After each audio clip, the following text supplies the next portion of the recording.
Hey, what's up? This is Cyber Marcello Currents Rain back up in this. Yeah, this video basically gonna be about black men made me gay. I know that may sound funny. They might sound like, what are you talking about? You're responsible for your own actions. Well, not when it's without consent. So I'm gonna go back to the times of my youth. I'm gonna go all the way up to the present time to uh, show you that it was black men that made me uh, practice homosexual activities.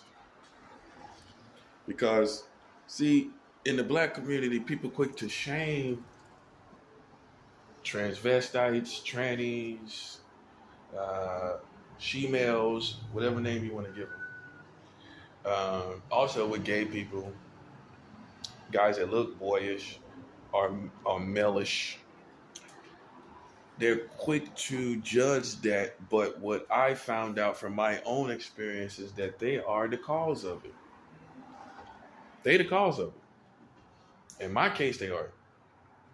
So I'm going to go back from the beginning into all the way up to the present time. So when I was between 9 years old and 10 years old, I lost my full virginity, the first sexual acts that I did, to a black male, not to a black woman, not to a female at all.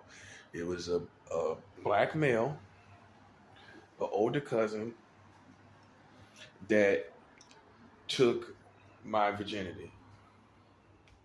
Okay. Now, I don't condone children messing around at all.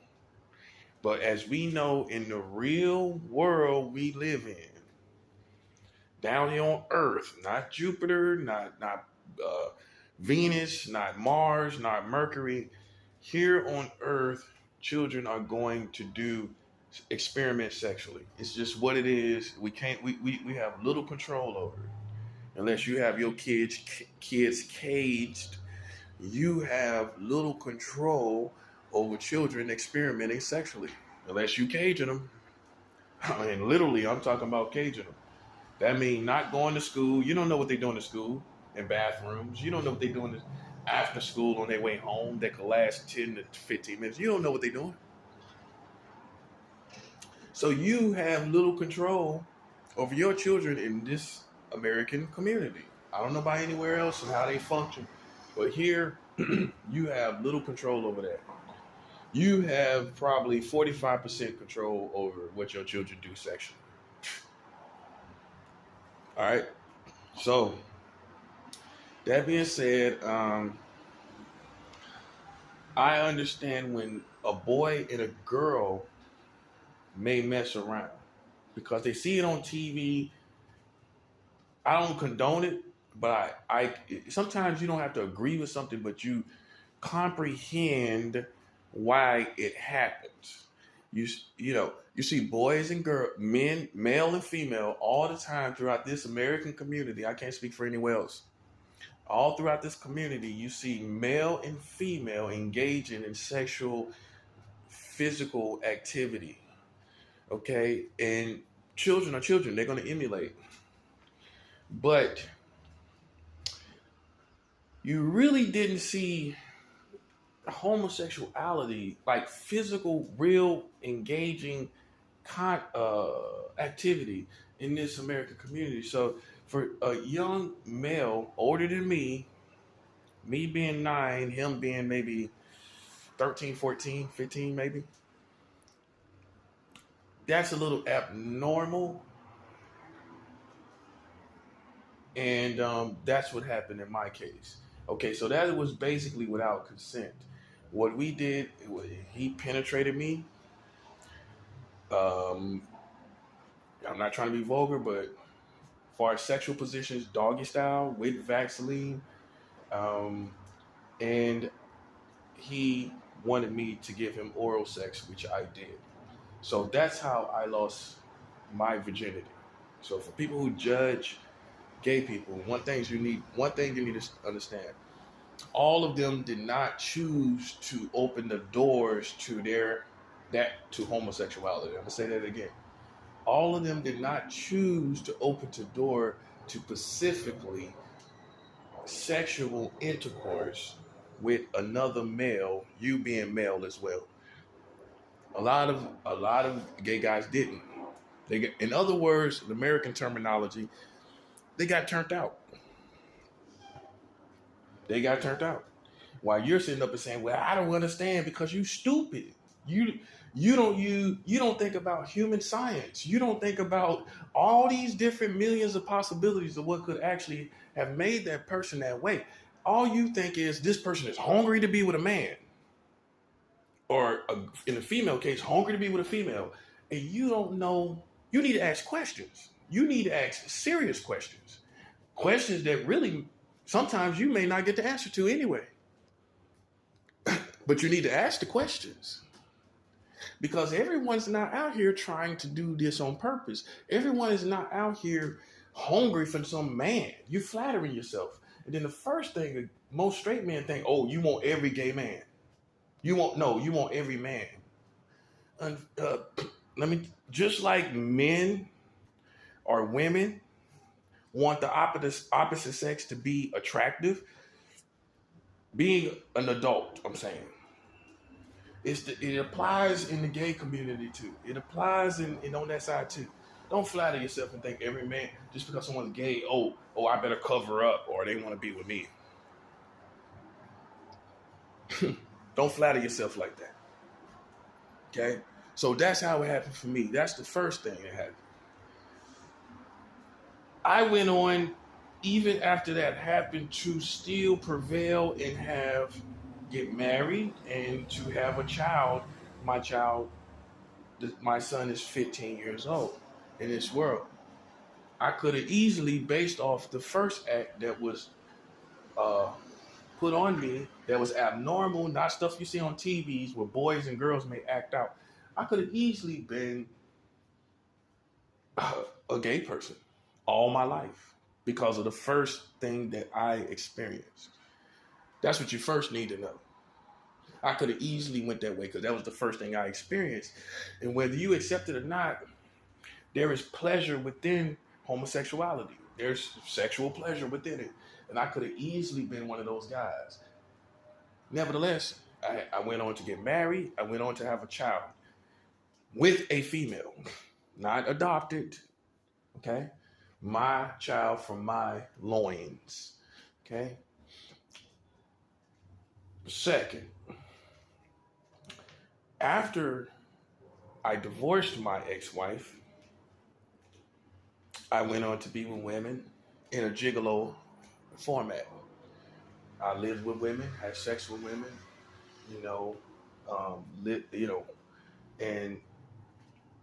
and I stayed with them months and months, and the same women I would have sex with years and years. I had two women talking on the phone to each other and they both knew I was having sex with both of them. That's the kind of life I lived. I didn't have a problem with cheating or being a one woman man. Women didn't care. Women, I'm talking about females now. They didn't care if I was having sex with somebody else. Okay, so that's the life I lived that you cannot change. That's the history. That's how it is. That's what it is. Okay, now, years later, in 2016, another black male, this is the very first time as a male now, as an adult, that I'm engaging as an adult. In all my years from 18 to 2016, I had no inner desires to be with a male. It was the farthest thing from my mind. I had already had a child. I had already been married. And then after the marriage, I started gigoloing and entertaining women in other words. And I had no desire to be with a male, any type of male, for any type of reason at all. So I come to New York and I meet this black ex-military male that is in and so he is the person that took my, I would say, gay virginity as a male, as an adult male. I had already put behind me what happened as a kid and everything like that. But this was the first man in 2016, at the top of 2016, that took my gay virginity, if you will, as an adult. It wasn't white men, it wasn't Mexican, it wasn't Asian, it was particularly all black males that found me without me doing anything or flirting with them or talking to them in any kind of sexual way. In both cases, it was them, a black male, that brought about sexual activities on me without my consent, really. Okay, so in the first case, I'm 19 years old. You might as well say without consent. You might as well say. I mean, I had no mind to really, I didn't know really what it was or what we were doing necessarily, per se. And you really can't hold children responsible. So you might as well say it without consent. The fact of him having the thought to do that and I not makes him responsible. Okay. So the second person, back to him, when I was a fully grown man here in New York City, where I'm at right now. Like I said, no talking about black sexual activity with a man. I'm talking about women, what I do with them, and everything like that. That's always how I talk with men, always. So, me and this black male, ex-military, way old enough to be my dad, by the way. Light-skinned looking man with greenish eyes from Virginia with a bald head in the shelter system in New York City. So he had his own room in a shelter facility. And me and him were having drinks. Me and him were there. I came to New York and I wasn't established, so I had to work from a shelter. So meanwhile, this guy befriended me at this shelter, at the main shelter down in Lower Manhattan, East 31st Street, right beside the hospital. He was in a two-man room. It's not always the case that guys in that particular shelter are in a two-man room, but he was. Okay, so he had a close-knit room, and his roommate wasn't there. He set it up perfectly. So we were drinking fifths, plural, of vodka. We drank 1/5. He sent me to the store to get another fifth. I got caught by the security at the shelter with the second fifth, just drunk. And he gave me the money to go get another one. So I went and got another fifth, came right back in, and they didn't suspect me, and I got through. So we had 2/5 of vodka. While we were drinking, we were really having any music, just conversation. Didn't have any TV, just conversation. So I had a tank top, a white tank top on. He's on my right side. He pulls the tank top to the side when I'm clearly smashed. You know, maybe you can drink 2/5. I'm smashed. Okay. And probably being at the shelter, I didn't have a lot of food on my stomach, so I'm like totally smashed. You know, nothing to soak up the alcohol, in other words. Drinkers know what I'm talking about. So he pulls my tank top to the side and starts licking on my right chest nipple and starts stroking my dick. Excuse me for my term of penis. Starts stroking my penis. From that case, I was just there, drunk, not knowing what happened. I mean, in the moment, just drunk, okay, on 2/5 of vodka. For people don't know how much alcohol that is, go ask someone what 2/5 of vodka is and how tipsy you would be if it's just you and one other person. Not three, not four, not five. You and one other person, back to back, toe to toe, drinking 2/5 of vodka, right? That's enough to be very, very intoxicated. Okay? Remind you, I've scored 3/5 of vodka from the store. Two got through. So we're drinking 2/5 of vodka. Okay? He, like I said, true story, God be my witness. He pulls my tank top to the side, starts licking my nipple with his tongue, not with his hands or nothing, and stroking my penis. Okay? My apprehensions, as most people know, after even 1/5 of vodka, my apprehensions are totally down. And he, being ex-military, probably sensed it. He sensed it. He sensed my body language. He sensed, now that I think about it, he sensed everything about me. And I was like, before I could start having another conversation with him, before that could even happen, or we get into the groove of talking and drinking, before that could happen, with me being totally smashed, he pulled my tank top to the side, started licking my nipple, stroking my penis. Now, I don't care what kind of man you are, if your apprehensions are down from drinking 2/5 of vodka, and you're totally unsuspecting of some man to do that to you, then it's going to happen before you can even respond.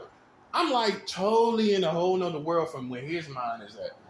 I'm thinking he's an equivalent of a homie, like someone that you're hanging with, a friend, a homie, an acquaintance, a comrade, etc., all those names of a friend. And I'm thinking that that's what he is. So my mind, remind you what my mind state is at. We're just homies, we're just drinking. Now, I've lived all over the country. I've lived in California.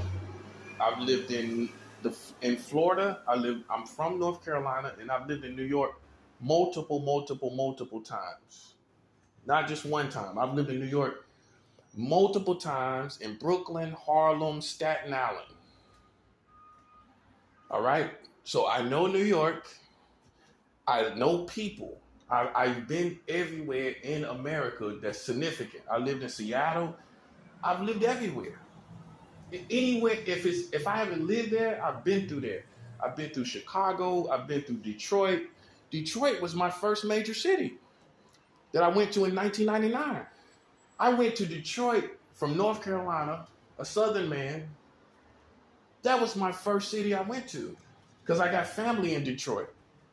I have family still now in Detroit. I've been through, and so I visited Detroit officially.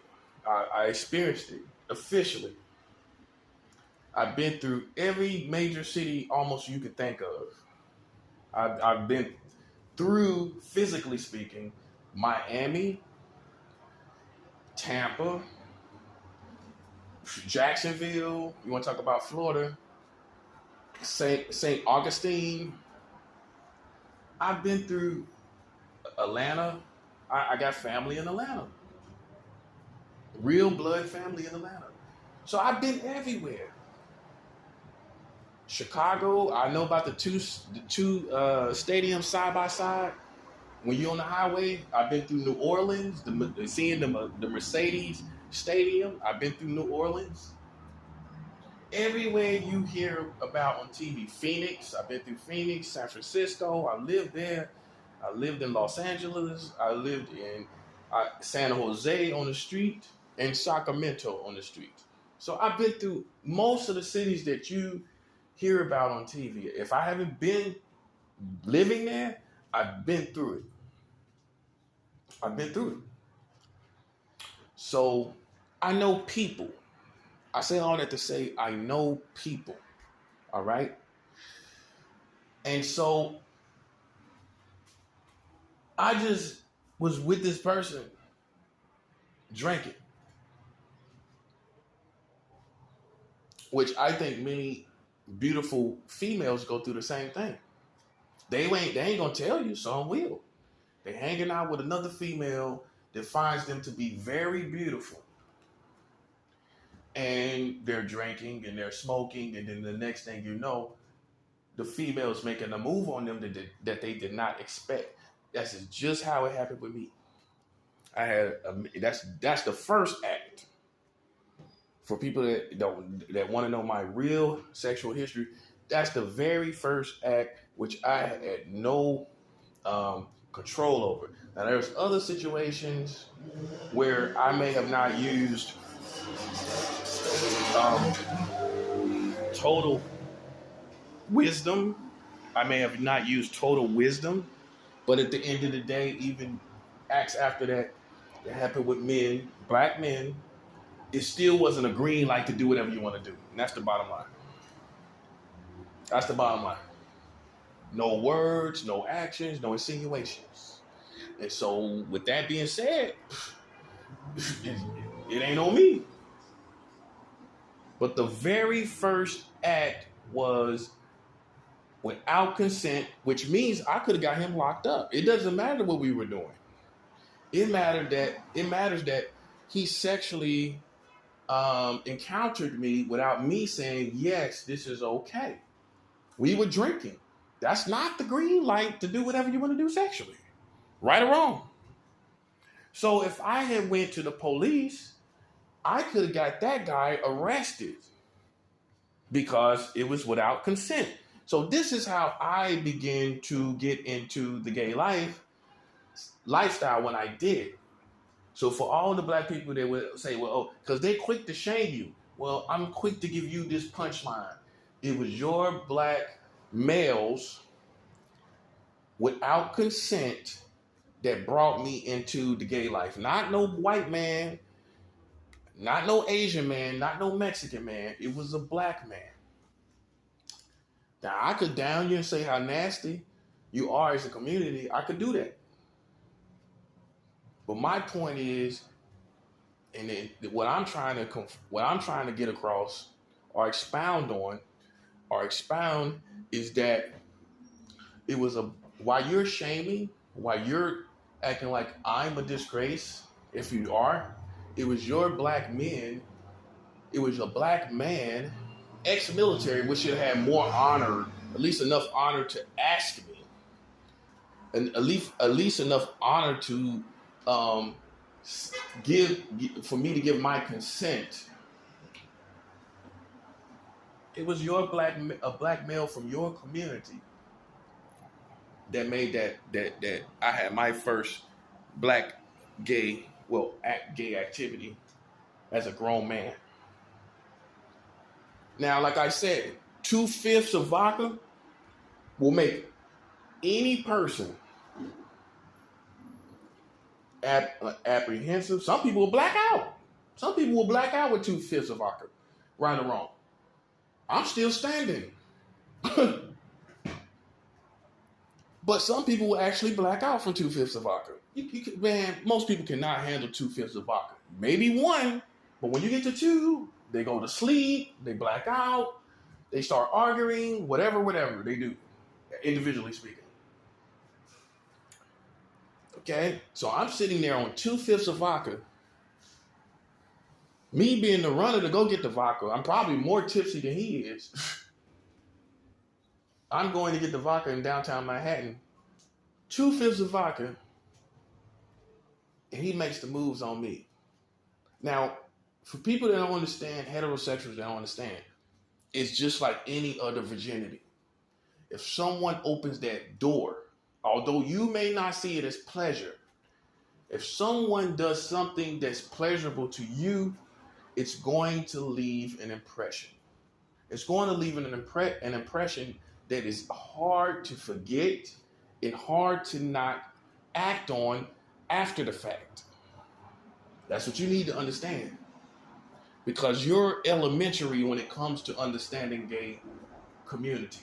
That's Americans. You're elementary. You think that Everyone that is gay wants to be gay. I've heard straight up gay guys that look gay say being gay was the worst mistake I made in my life. I didn't say it. They said it. This is recently. This is like in the last year and some change. They said that. A black guy. Everybody don't want to be gay, and that's what you need to understand. They have been turned out, for a lack of a better term, and something happened to them either when they were children, which happened to me, and something that happened to them as an adult. And let me tell you the history of my family. My granddaddy was so attractive that men raped him. Yeah. My granddad were raped. He didn't ask to be. Who asked to be raped? He was with my grandmother. Right here in America. Right here in America. Yeah. Yeah. My granddad was raped by men. And you know they were black men. In this case, they were. Black men raped my granddaddy. I'm trying to show you how black men are. You don't want to hear it like this, but this is the real truth. I'm not making this up. God be my witness. Black men raped my grandfather. So for all you people, here's the punchline. For all you people that sit here and judge gay men that have either been raped or something happened to them without consent, that's why the hammer is being released down on you. Because, see, God understands my situation. I don't know about these other people's situation that may have, from the very beginning, loved like men. That wasn't me. I'm just letting you know. I'm just speaking my specific situation. I can't join with everybody's specific situation. Because by the time I was 10 and 11, I had girlfriends, real females. I had women loving me, females loving me because of my eyes. The main reason. Girl, I had no problem with females.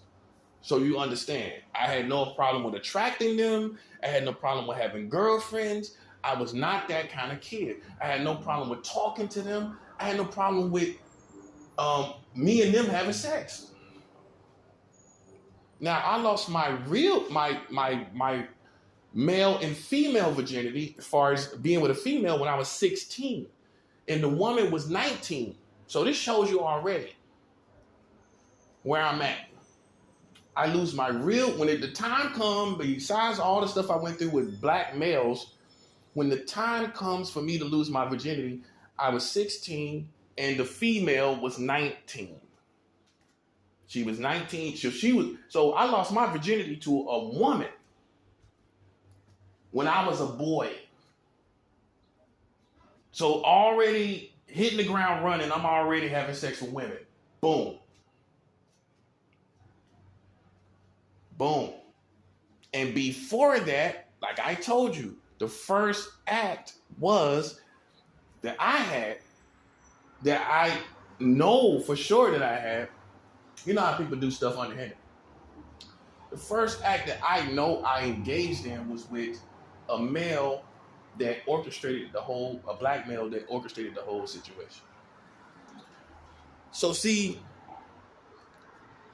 this is why some of y'all that go around and witch hunt gay men need to be in jail or worse. Because you don't know what happened. And they may actually have been a victim rather than a predator that you're making them to be. Yeah. It's easy, it's easy. It's like any other race. It's like racism. It's easy to sit up and think, oh, this is why a person is the way they is. This is why a person is the way they are. It's easy to sit up and think that. Because by the time I was 16, I already lost my virginity. I was selling crack and shooting guns. So it's easy for you to sit up and judge me when I was selling crack at 16. That's not a man.